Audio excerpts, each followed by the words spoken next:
Hello! Aujourd'hui, j'ai un message à faire passer à toutes celles qui vivent dans le contrôle et qui ne s'en sortent pas, qui en fait se nourrissent d'une posture de peur plutôt que d'une posture d'amour.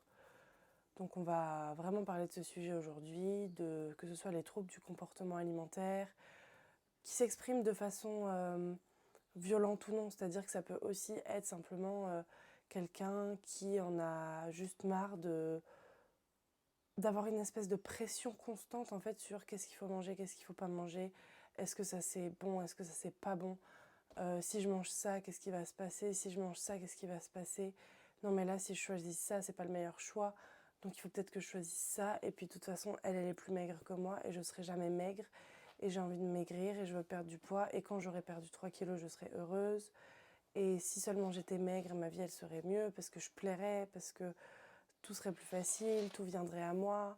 Il faut juste que je sois concentrée, que je sois forte, que je me donne, que j'aille au sport tous les jours, que je mange bien. Tout ça, c'est vos pensées, toute la journée, qui tournent en boucle. On va pas se mentir, je suis passée par là, c'est épuisant.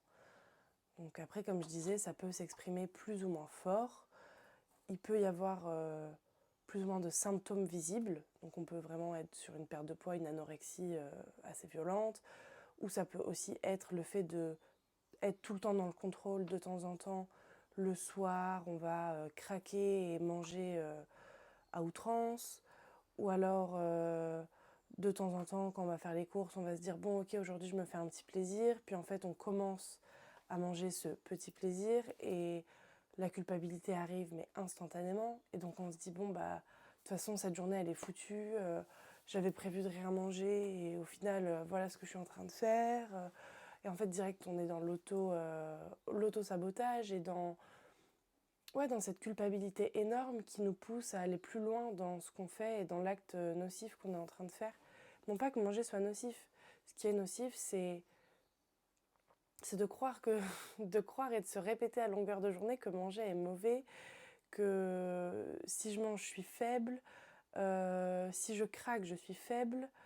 Non, en fait, la vie, c'est pas un combat. La vie, c'est pas tout le temps être dans la retenue, tout le temps être dans le contrôle, tout le temps être dans le calcul. J'ai été comme ça, j'ai mangé par peur. Par peur de grossir, par peur de prendre de la place, par peur de ne pas être aimée, par peur de la nourriture, par peur que ça me fasse du mal, que ça me crée du tort, que je sois moins acceptée, etc. Si je suis plus maigre, si je suis plus sportive, enfin fit quoi. Voilà. Et en fait, tout ça, ça crée des frustrations mais énormes. Et on n'est pas des calculatrices. Et on n'est pas fait pour calculer, contrôler tout ce qu'on mange. Rien d'ailleurs. On devrait rien calculer et rien contrôler de ce qu'on mange, littéralement. Mais bon, avant d'en arriver là, on va pas se mentir, il y a un long chemin à parcourir. Mais aujourd'hui, si je vous parle de ça, c'est parce que réellement, je voudrais faire au moins passer ce message de on peut choisir plutôt que de la peur, on peut choisir de se nourrir depuis l'amour.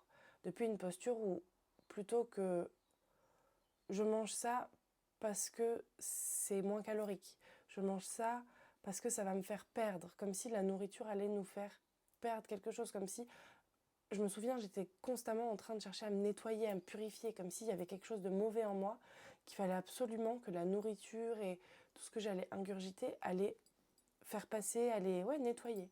Le mot détox était appliqué à ma vie, mais constamment. Je faisais une détox, ma vie était une détox. Et j'avais l'impression de voir moi, en fait, disparaître, enfin, que moi j'étais le problème. Et en fait, il y a tout ça, c'est évidemment multifactoriel. Il y a beaucoup, beaucoup de choses à aller explorer, que ce soit au niveau émotionnel, au niveau des traumatismes, au niveau des croyances limitantes, au niveau de... Il y a énormément, énormément de boulot. Mais déjà, il y a un premier pas, je pense, qu'on peut faire, qui est de se dire, ok, est-ce que j'essaierai pas au moins une journée de manger par amour et me dire que, ok, la nourriture est quelque chose qui nourrit mon corps, qui me fait du bien, et, euh, et qui est en fait un moyen d'élever aussi mon taux vibratoire, d'élever mon énergie, de me donner de l'énergie, de la bonne énergie, quoi. Et voilà, aujourd'hui, oui, je mange toujours des fruits et légumes, je mange toujours, je dis pas du tout que je vais à McDo tous les jours, loin de là, mais tous les choix alimentaires que je fais, notamment je mange biologique ou du moins local, j'évite de faire mes courses au supermarché, etc.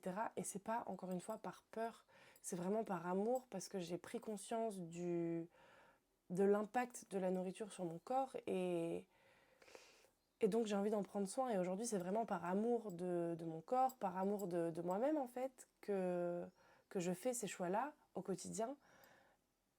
Et là encore, il y a un warning à poser, et il faut faire attention, parce que après l'anorexie, du coup, je suis passée aussi par l'orthorexie, qui était donc l'obsession de manger sain, au point de se couper du monde, au point de s'empêcher de faire certaines choses, parce que par exemple, des copines vont nous inviter à faire un barbecue, on se dit ah bah non, je vais pas faire ça parce que je vais pas pouvoir manger bio, ça va être de la viande de basse qualité, ou ça va être des trucs de supermarché. Bah, en fait, on s'en fout.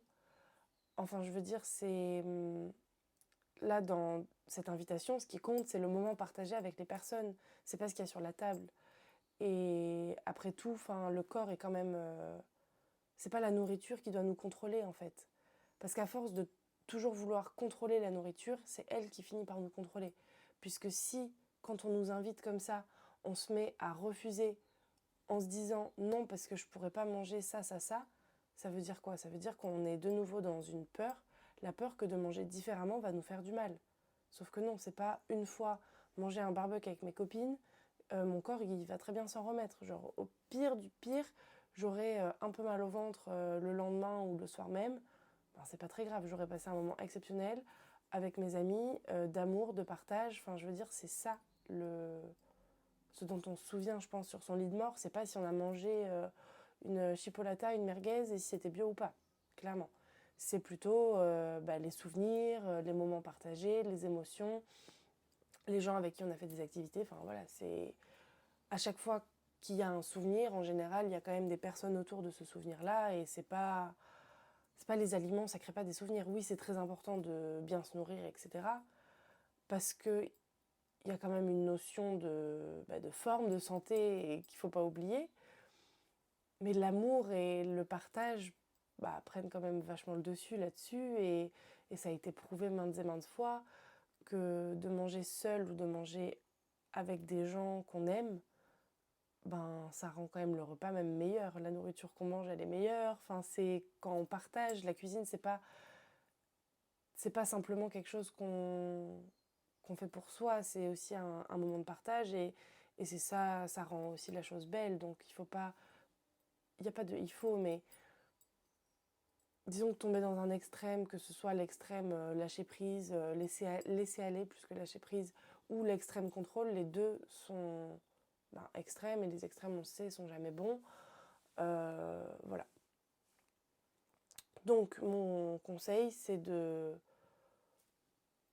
sur le quotidien, et quand c'est, par exemple, là où vous allez faire vos courses, etc., oui, le faire en conscience, oui, prendre soin de ça, de son intérieur, en fait, comme si on allait nourrir, pensez à vos enfants, ou pour ceux qui en ont, ou à votre jardin, ou à vos proches, enfin, quand c'est eux, vous avez envie de leur faire du bien, vous avez envie de leur donner des bonnes choses, vous avez envie de bien les nourrir, ou même de bien leur donner les choses que vous pensez les meilleures pour eux.